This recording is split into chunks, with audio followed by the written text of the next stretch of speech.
गीता के 51 अनमोल वचन। कोई कुछ भी कहे, बस अपने आप को शांत रखो, क्योंकि सूरज कितना भी तेज क्यों न हो, समुद्र सूखता नहीं है। जहां आपकी कोई कीमत नहीं है, वहां पर रुकना अनुचित है, चाहे वो किसी का घर हो या किसी का मन। जब कोई हाथ और साथ दोनों ही छोड़ देता है, तब कुदरत कोई ना कोई उंगली पकड़ने वाला भेज देता है। उन्हीं का नाम कान्हा है। जो मन को नियंत्रित नहीं करते हैं, उनके लिए वह शत्रु के समान कार्य करता है।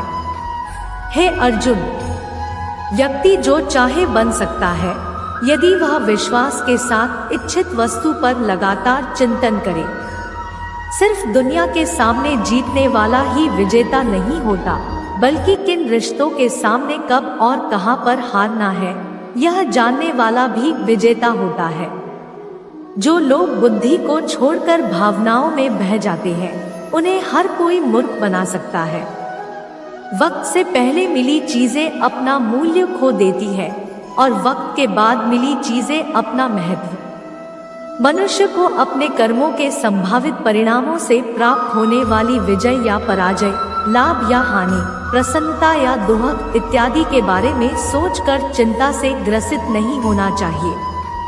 आत्मा पुराने शरीर को वैसे ही छोड़ देती है, जैसे मनुष्य पुराने कपड़ों को उतार कर नए कपड़े धारण कर लेता है।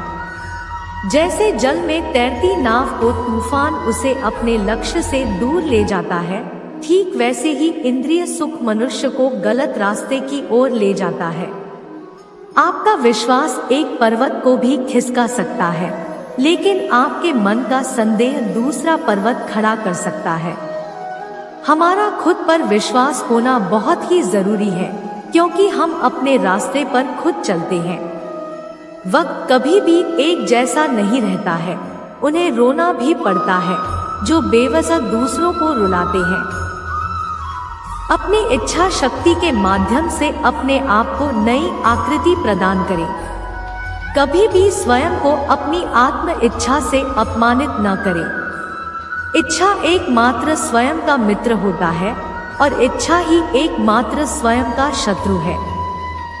अपनी पीड़ा के लिए संसार को दोष मत दीजिए। अपने मन को समझाओ, तुम्हारे मन का परिवर्तन ही तुम्हारे दुखों का अंत है। खुद को कमजोर कभी नहीं समझना चाहिए। अगर आप गिरते हो तो उठने का प्रयास करो, लड़ो, पूरी निष्ठा से अपना कर्तव्य कर्म निभाओ, बाकी सब मुझ पर छोड़ दो। हो सकता है हर दिन अच्छा ना हो, लेकिन हर दिन में कुछ अच्छा जरूर होता है। धैर्य रखिए। कभी कभी आपको जीवन में सबसे अच्छा पाने के लिए सबसे बुरे दौर से गुजरना पड़ता है। रोना बंद करो और अपनी तकलीफों से खुद लड़ना सीखो, क्योंकि साथ देने वाले भी श्मशान से आगे नहीं जाते। समय जब न्याय करता है, तब गवाहों की आवश्यकता नहीं पड़ती है।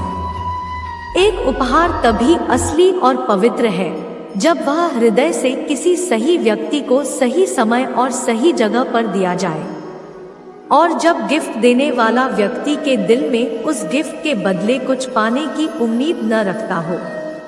सुंदरता आपकी दृष्टिकोण में होती है। किसी को कीचड़ में खिला कमल भी लुभाता है, और किसी को चांद में भी दाग नजर आते हैं। हे अर्जुन, जो कोई भी जिस किसी भी देवता की पूजा पूरे विश्वास के साथ करने की इच्छा रखता है, तब मैं उसका विश्वास उसी देवता में दृढ़ कर देता हूँ। उदय किसी का भी अचानक नहीं होता। सूर्य भी धीरे धीरे निकलता है और ऊपर उठता है। धैर्य और तपस्या जिसमें है, वही संसार को प्रकाशित कर सकता है। हे अर्जुन, स्वर्ग प्राप्त करने और वहां कई वर्षों तक वास करने के पश्चात एक असफल योगी का पुण्य एक पवित्र और समृद्ध कुटुंब में जन्म होता है। हे अर्जुन, जो व्यक्ति अपने समान सर्वत्र सम देखता है, चाहे वह दुख हो या सुख हो, वह परम योगी माना जाता है। प्रेम हो या प्रार्थना ये तो मालूम नहीं, पर जो आपसे है किसी और से नहीं। अहंकार और संस्कार में फर्क है। अहंकार दूसरों को झुकाकर खुश होता है, संस्कार स्वयं झुककर खुश होता है। सेवा सबकी करो मगर आशा किसी से मत रखो, क्योंकि सेवा का सही मूल्य ईश्वर ही दे सकते हैं। जब सत्य की असत्य से लड़ाई होगी तो सत्य अकेला खड़ा होगा और असत्य की फौज लंबी होगी, क्योंकि असत्य के पीछे मूर्खों का झुंड भी होगा। अकेले रहना तुम्हें यह भी सिखाता है कि वास्तव में तुम्हारे पास स्वयं के अलावा और कुछ भी नहीं। जब परिवार के सदस्य अप्रिय लगने लगे और पराये अपने लगने लगे तो समझ लीजिए विनाश का समय आरंभ हो गया है। क्रोध आने पर चिल्लाने के लिए ताकत नहीं चाहिए, मगर क्रोध आने पर चुप रहने के लिए खूब ताकत चाहिए होती है। जो आपका है वो आपको मिलकर ही रहेगा, फिर चाहे उसे छीनने के लिए पूरी कायनात एक हो जाए। दो प्रकार के व्यक्ति इस संसार में स्वर्ग से भी ऊपर स्थित होते हैं।